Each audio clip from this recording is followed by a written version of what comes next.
I am not a bad boy.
So guys, if you're just joining us, this is, well, Bon Jouné Kwéyol, tout moun Dominic. I forgot today's Creole day. I got to practice my Creole. We're live from the UK. This is the Dominica Association of Bradford in the UK. And they're showing us how they're celebrating Creole Day. So it is 1:30 here in the US, but in the UK it is about 6:30. So we just enjoy a performance by the group, and let's see what else is coming up next. So as you come on in, share the live, let everyone know that we are here for the first time ever. We are looking at how other places in the world celebrate Dominica's Creole Day. So again, this is the Dominica Association of Bradford, and they are celebrating their Dominica Creole Day today, Friday, October 28th. So come on in, share the live. And by the way, let us know how you're celebrating Creole Day. If you're cooking, you can post a picture of what you're cooking. If you're getting ready for Creole Festival later this evening, you can show us, what you're going to wear this evening. I'm hoping that we have a live stream, but from what we're hearing, there's not going to be a live stream. So guys, stay tuned for more programming.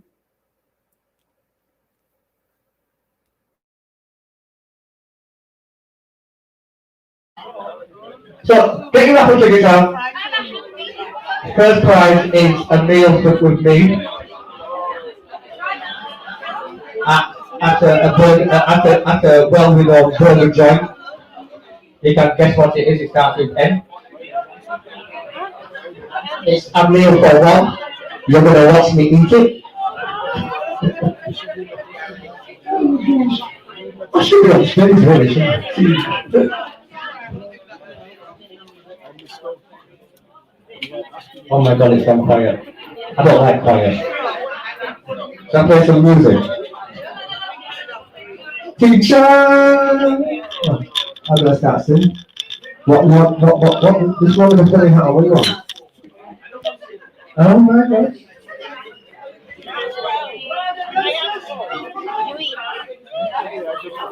Oh, yeah, I don't really have what I'm doing here.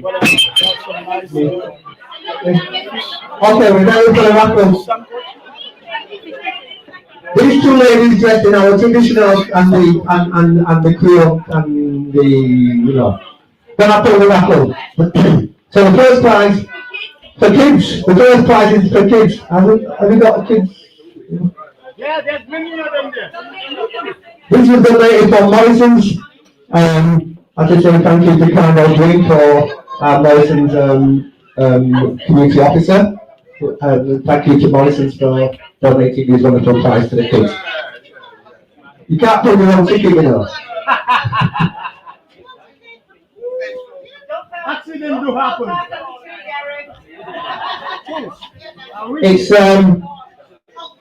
It's all pink tickets. 381 to 385. 381 to 385.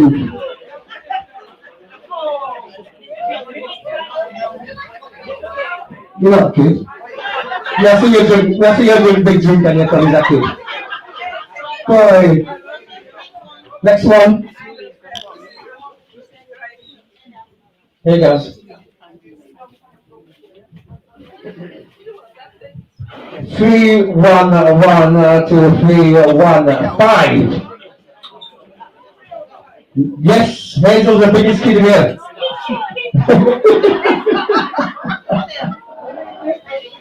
Hazel, me and you can wait that after all. Hold on. So I can't pick that up, man. We've got a bad back here. Oh, gosh. You know why you're over there. Another food hamper presented by whom? There's a ball there. Donated from whom? Oh?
It's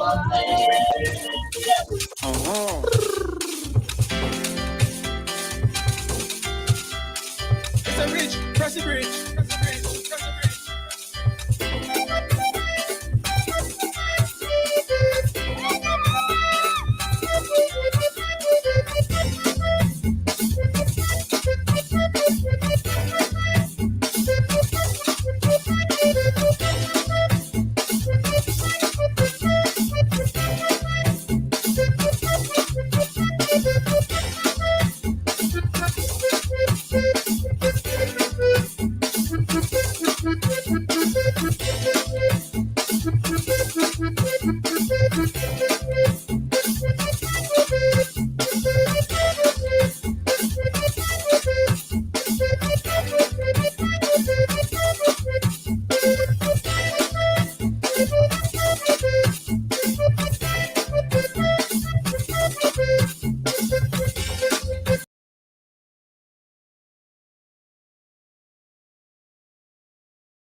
Hi guys, so we are back. We are here with You the get it? Dominica Association of Bradford in the UK, and they're celebrating their Creole Day today.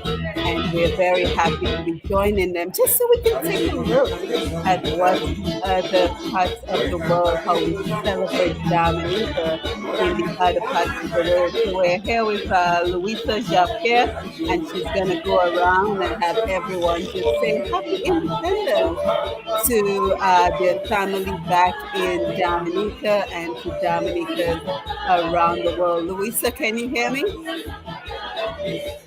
So we're going to get started. And as you can see, they're having a good old time out there in the UK, just enjoying some music, enjoying the celebration. And we are going to Okay, just folks. say Happy Just going to introduce Independence to everyone. So once let's again. go over back to the UK. Just going to introduce our award-winning author, Trish Cook. I'm just going to hand it over to Trish.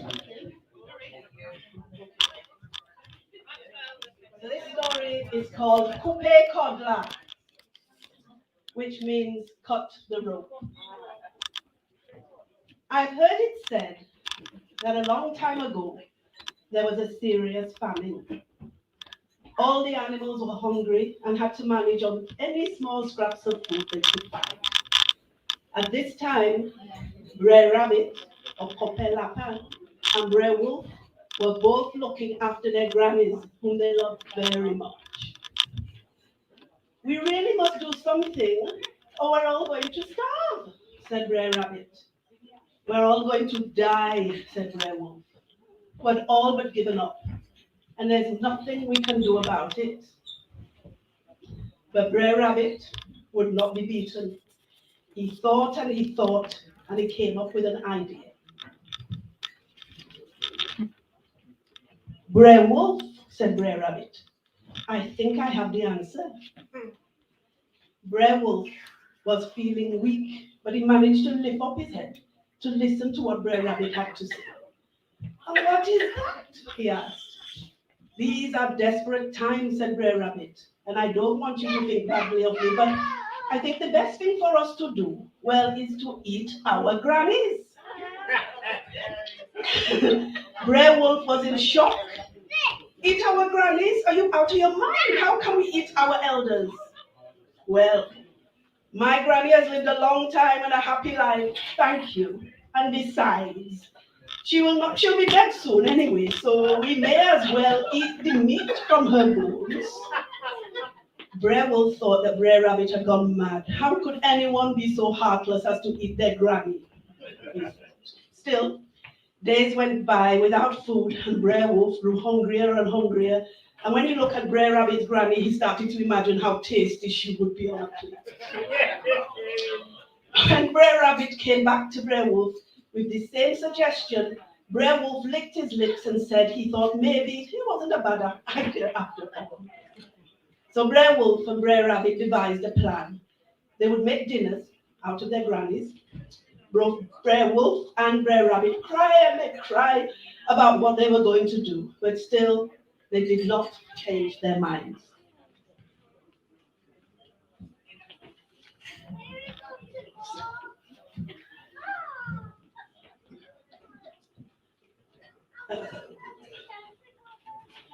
I can see that you are very sad about the whole thing, said Brer Rabbit to Brer Wolf.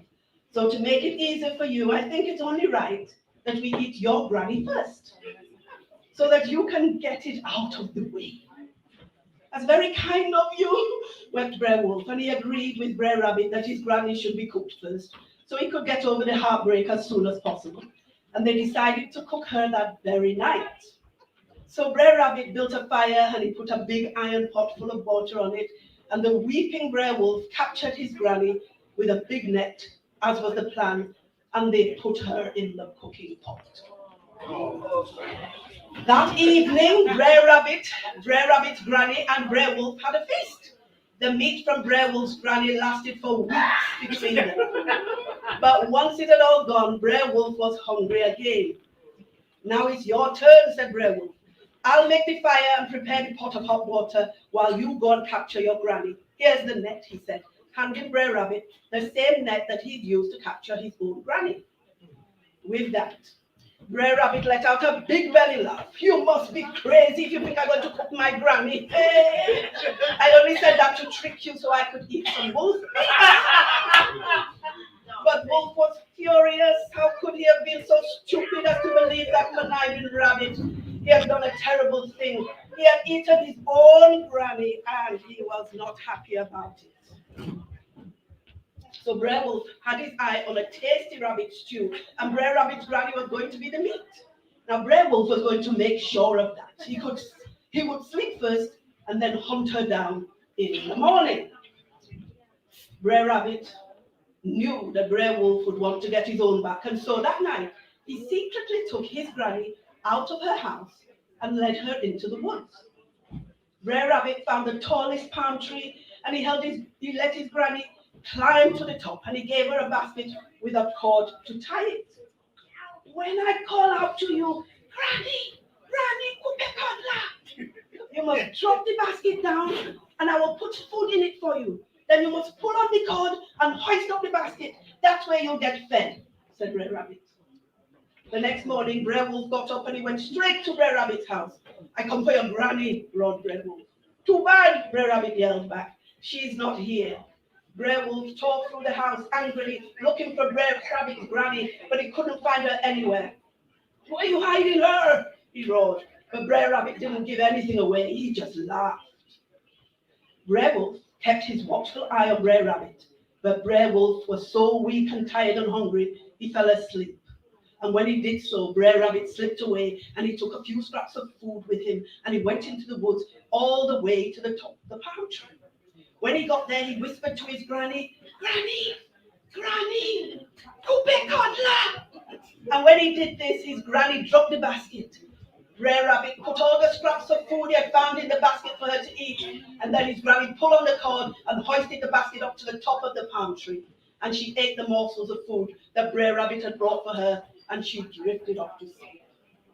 Good night, Granny, Brer Rabbit whispered gently, and he went off back home.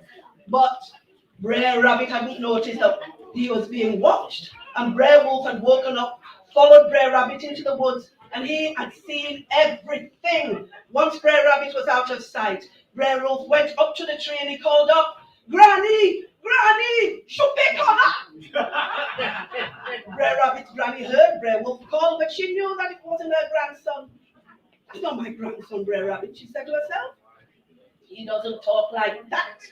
He doesn't say Shupekana. So Brer Rabbit's granny did not lower the basket to Brer Wolf, and Brer Wolf was vexed. The next day, Brer Rabbit returned to the tall palm tree in the woods, and she whispered up to his granny. And he whispered up to his granny, Granny, Granny, Coupe Codla. When he did this, his granny dropped the basket, and Brer Rabbit put all the scraps of food he had found in the basket for her to eat. And then his granny pulled up the cord and hoisted the basket up to the top of the palm tree, as she had done before. Grandson, let me tell you a joke, she called down to Brer Rabbit. Yesterday, after you left, someone came by and they was hollering, Granny, Granny, shoot me collar. Brer Rabbit and his granny laughed and laughed. And Brer Rabbit knew it must be Brer Wolf. And he told his granny to be sure to listen carefully and make sure she only responded to the call, which was, Granny, Granny, oh big God. Now Granny told him she would make sure it was Brer Rabbit before she let down the basket. But while this was happening, Brer Wolf was hiding behind a tree, and he was watching while they laughed, and he got even angrier than before. Now he knew he had called incorrectly, so he would make sure that this time he got his words right. He waited for Brer Rabbit to leave, and then, as he had done the night before, Brer Wolf went over to the tall palm tree and he hollered, Granny, Granny, cook that codla. Brer Rabbit's granny was suspicious straight away. Brer Wolf did not whisper in a light voice as Brer Rabbit had done. My grandson doesn't sound like that, said Brer Rabbit. Said, my grandson speaks with a light whisper. He doesn't holler so loudly. This must be an imposter. And she didn't let down her basket. Brer Wolf was even more vexed because Brer Wolf's voice could not whisper. He could only bark out loud and fierce. So he went home hungry once again. Now Brer Rabbit was smart, and he knew that Brer Wolf would be trying all kinds of ways to fool his granny. So he passed by Brer Wolf's home on purpose, singing a song. The blacksmith alone can make my voice soft. There lies my secret. The blacksmith alone can make my voice soft. There lies my secret. Now Brer Rabbit knew the only thing the blacksmith did for him whenever he went there was to try to keep him away by beating him with a red-hot poker. But Brer Wolf didn't know this, and his ears stood up immediately when he heard Brer Rabbit's song. The blacksmith holds the secret to Brer Rabbit's soft voice, he said to himself, and he made his way to the blacksmith straight away. The blacksmith was busy at his hot stove heating up a metal poker when Brer Wolf arrived. The blacksmith put the metal poker in the fire, and the metal hissed a whisper. And Brer Wolf heard the hissing whisper and thought that his hot poker must be what made Brer Rabbit used to get his soft voice. Give me some of that, Brer Wolf shouted to the blacksmith. And the blacksmith was so startled when he heard Brer Wolf that he rammed the poker down Wolf's big open mouth. Why? Brer Wolf cried as the hot metal burned his throat. Brer Rabbit was watching, and he laughed so much he almost split his sides. Brer Wolf felt sorry for himself. He went straight to bed and he howled all night. Oy, oy. The next morning when he woke up, his throat was so sore he could hardly speak. In fact, every word he said sounded like a whisper. Now is my chance. I'll show that Brer Rabbit, Brer Wolf said to himself, and he made his way back to the palm tree in the woods where Brer Rabbit had hidden his granny. And when he got there, he whispered, Granny, Granny, who big God laugh. Rabbit's granny heard the call, and believing it to be her grandson bringing her food, she lowered the basket down. And when the basket reached the bottom of the tree, Brer Wolf climbed inside, and he waited for Brer Rabbit's granny to pull up the cord and hoist the basket back up to the top of the palm tree, as he had seen her do. And Brer Rabbit's granny felt the heavy weight of the basket, and she smiled. My grandson loved me so much, she said to herself. He has brought me plenty of food today. The basket is much heavier than usual. And Brer Rabbit's granny could hardly lift the weight of the basket as she slowly pulled on the cord. She was sweating because the basket was so heavy. Still, she pulled as hard as she could, looking towards the feast. And as she pulled on the cord, Brer Rabbit was making his way through the woods with some scraps of food. And when he got to the clearing, he could see his granny's palm tree, and he could see the basket slowly being hoisted to the top with Brer Wolf inside. Brer Rabbit ran as fast as he could through the woods. And when he got to the palm tree with the basket was almost at the top of the tree. Granny! Granny! Brer Rabbit called. and I'm hearing Brer Rabbit's voice. Brer Rabbit's granny dropped the basket with Brer Wolf in it, smashing him to the ground, and Brer Wolf never troubled Brer Rabbit again.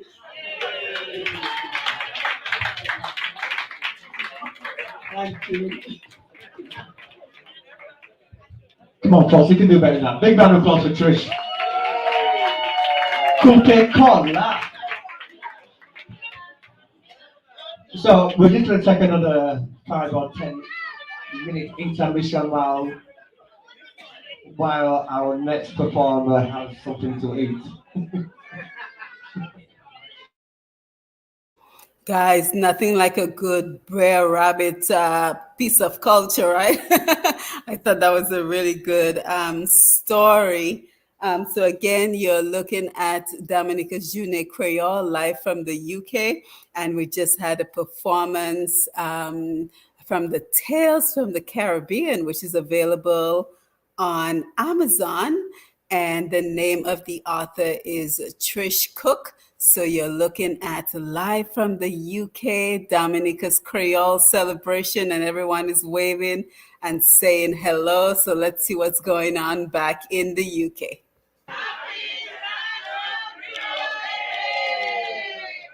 And say, Gary is. Oh, sorry.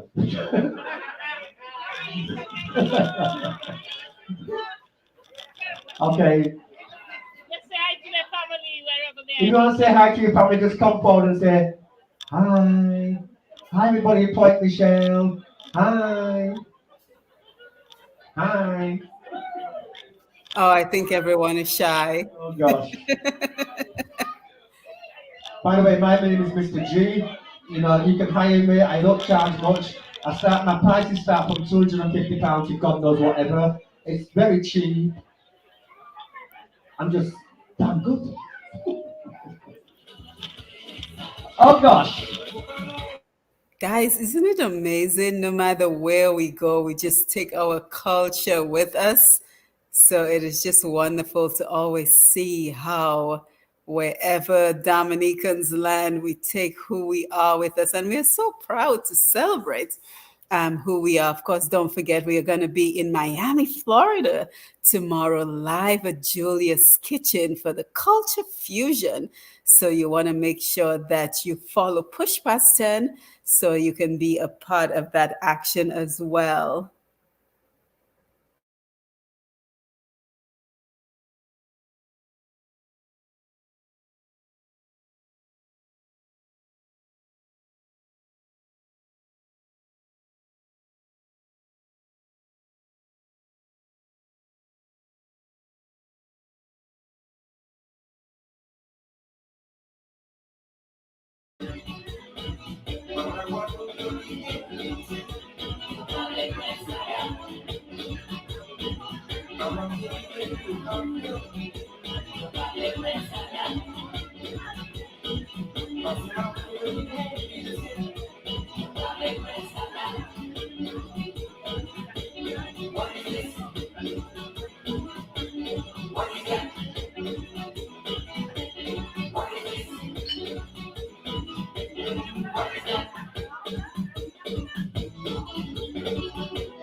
So again, guys, thank you for joining us. This was just Jouné Kwéyol, Dominica's Jouné Kwéyol, live from the UK. So I hope that you enjoyed the celebration. I want to thank everyone who joined us: Annette Burton, Trevor Moore, Sandra Norris, Cami, Laura, Diane Roberts, Gail Bruni, great to see you, Renette Barron, Sarah Charles, Carol Peltier, Reds JF, Louisa was here. So guys, thank you so much. Creole Queen Fevrier, great to see you. Lakia Marsh, Simone James, Janine Dangleban. So guys, don't forget to share the live, share this information as we continue to share and promote and celebrate who we are as Dominicans. So we're trying our best to get you a glimpse of Creole celebrations from outside Dominica, because we want to see how Dominicans around the world are celebrating who we are. Vernell, great to see you. Thank you for being here. So don't forget to share the live, share this video with all your friends and your family so they can see how we celebrate our heritage and our culture in the UK. And of course, we will also do so for Miami, Florida. We've already done Orlando, Florida. We did Dominica Houston Association, Dominica Tampa Bay Association, and I think we're expecting some footage from UE down there in Barbados as well. So again, guys, thank you for being here. And until next time, you take care. And don't forget to follow Push Past 10. All right, see you later.